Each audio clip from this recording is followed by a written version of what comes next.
Hello folks, welcome to this week's car news. Lots of interesting stories this week, so I'm going to get straight to it.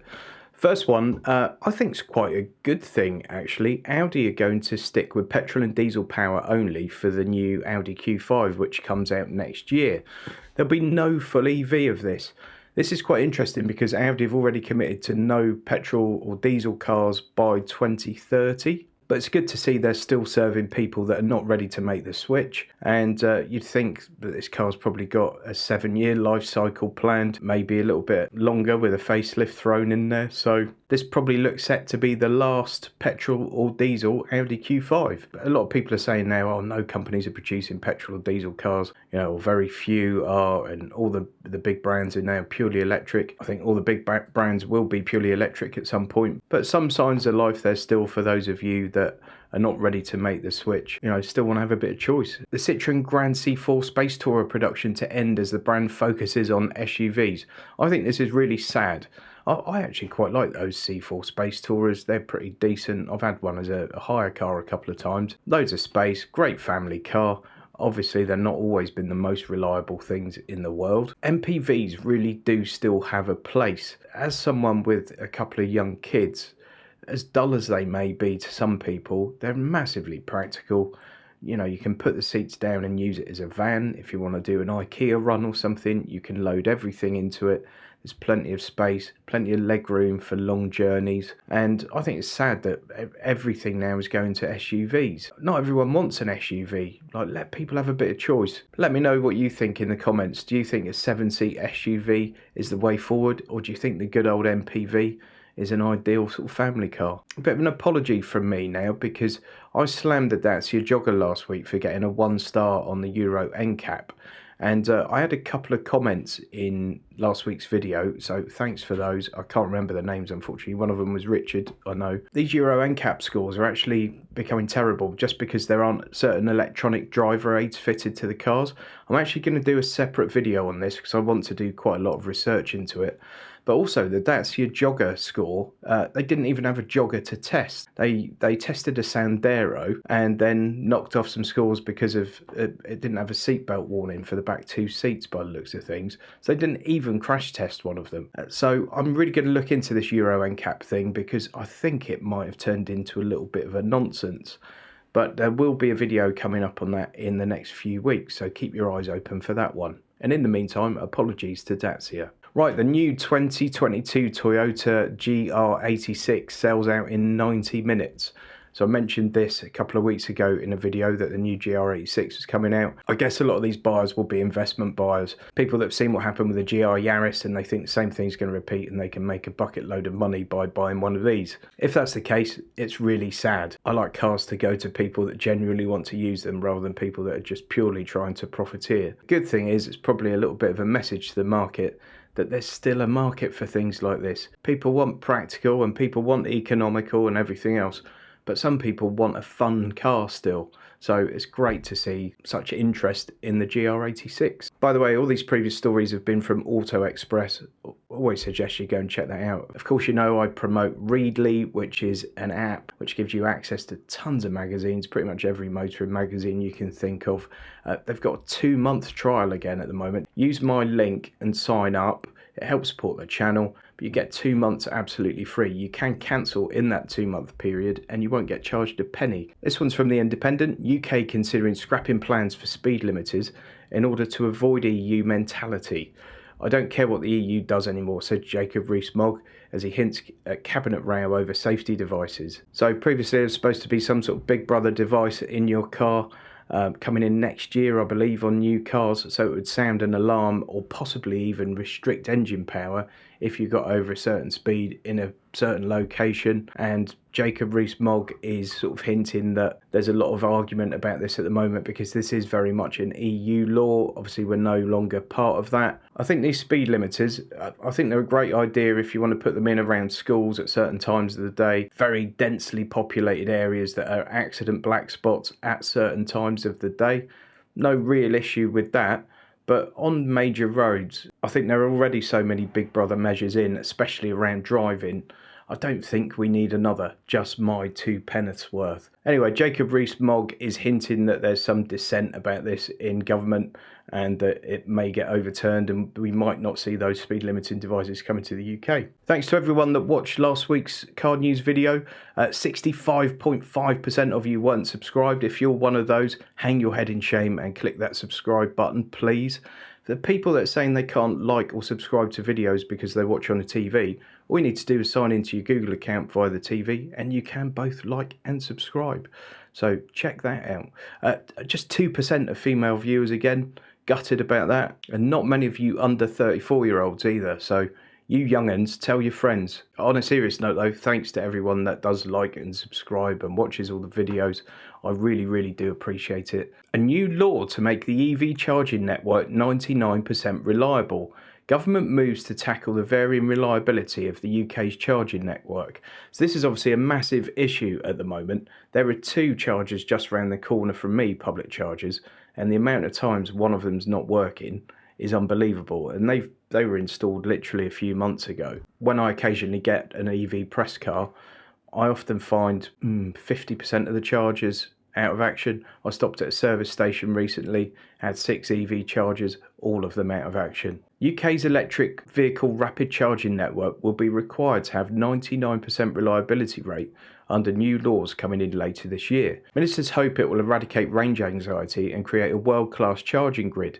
Legislation also includes a £1.6 billion investment in 300,000 new charge points across the country, which it says will be 5 times as many chargers as we currently have traditional fuel pumps in operation. These will be operational by 2030 and spread across the country. I've covered that last bit in a previous news video, but to me, it's great that they're all coming in, but 2030 is a long time for that to happen, especially when you consider how many new EVs are hitting the road every day. There's very little news in here about what this actual law is and how a law is going to improve the reliability of the charging network. I guess the operators will have to pay a fine if they don't have 99% reliability, which will encourage them to increase reliability of their systems. I'm sure if it was as easy as just making them more reliable somehow by flicking a switch or throwing some money at it, I'm sure probably most of the operators would have done that. This article doesn't tell us too much about what the law is exactly and the mechanics of it and how it will work, how the companies that run these charging stations are supposed to respond. But my thing that I mentioned to everyone with ears that's willing to listen is put a canopy over the top of them.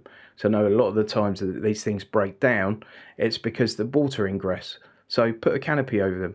You go to a petrol station and there's always a canopy over, okay, so rain doesn't get into everything. EV chargers very rarely have a canopy over them. As Forrest Gump said, I'm not a smart man, but I know what love is. To me, love is a canopy over an EV charger. The new Xpeng P5 EV, Chinese Tesla Model 3 rival, lands in Europe. So this is coming out in Denmark, the Netherlands, Norway and Sweden, and it's going to bring a 289-mile range, and Xpeng is aiming its sights directly at Tesla. This interior is not entirely different to something like a Tesla Model S. I'm not super convinced by the styling, to be fair. Quite a nice front end, shame about the rear. That's what they said to me at school anyway. Looks like it's going to be priced exactly the same as a Tesla Model 3, which seems a little bit odd, maybe. You'd think for a new sort of Far Eastern brand to come in and compete with Tesla, they probably have to chip a fair bit off the price, but they're coming in at the same price point, which seems a little odd, but we'll see how that one does. I guess if it does well in Denmark, Netherlands, Norway and Sweden, I guess eventually we're probably likely to see it over here. Lexus have now officially announced the RZ450e as it continues to expand its electric vehicle lineup. This is from Car Dealer magazine, by the way. It's planned to arrive in the UK next year and based upon the ETNGA dedicated electric vehicle platform, which underpins cars like the Toyota BZ4X. It's basically, if you think of it as a sort of more upmarket BZ4X. It's not going to have as much range, but it's going to be a bit quicker off the mark. And as these photos show, done away with the old complicated Lexus infotainment system. This one shows the normal steering wheel, but there's also going to be a sort of Tesla style yoke. Unlike the Tesla yoke that's in the Model S Plaid, you're not going to have so many issues with a full lock. I know in the Tesla it's very difficult because if you need to do a full lock, you've just got these two tiny little handles. On this, it's going to be programmed in a different way. So in circumstances where you might need to make a full lock, the steering becomes extremely light. Nice looking car, not too dissimilar from the Lexus NX, I don't think. But nice looking car, certainly very similar looking to that BZ4X from Toyota. So it's only going to have 250 miles of range, which is a little bit of a disappointment.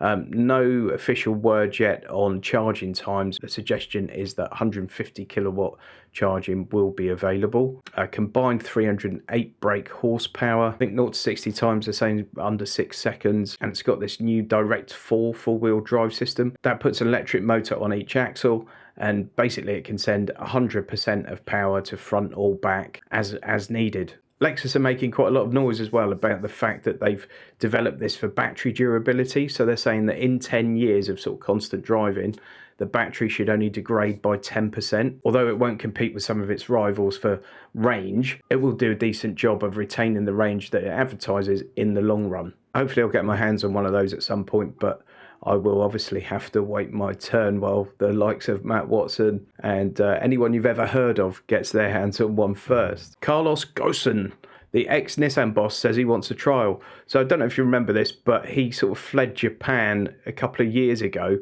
after some misappropriation of company funds was alleged, and he's been living in Lebanon. There's an Interpol red notice against him, so he can't actually leave Lebanon, or I guess he'll immediately get arrested, but he's now saying he wants to go to trial and clear his name. Prosecutors in France are investigating claims that Mr. Ghosn funneled millions of euros from Renault through Suhail Barwan Automobiles, which is an Oman-based company. According to reports first published in the Wall Street Journal, he used the money for personal purchases, including that of a 120-foot yacht. Mr. Ghosn told the BBC on Friday there was not €1 from Nissan or Renault that ended up benefiting me directly or indirectly. He denied that he was a fugitive from justice and repeated previous claims that he'd left Japan because he would not have had a fair trial there.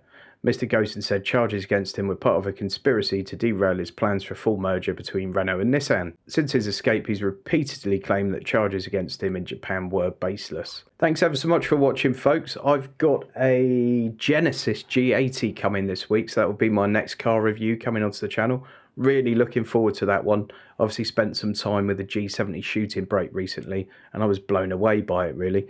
So interested to see this one. I've also got lots of other interesting stuff coming up on the channel in the next few weeks. So keep and peel, keep watching, click the notification bell if you haven't already done so you know when I release a new video. And if you do want to follow me on the social medias or anything like that, I'll pop a link to this in the video description and pinned as a top comment. It's called Linktree. Basically, it's somewhere where I can just put all my links in one place.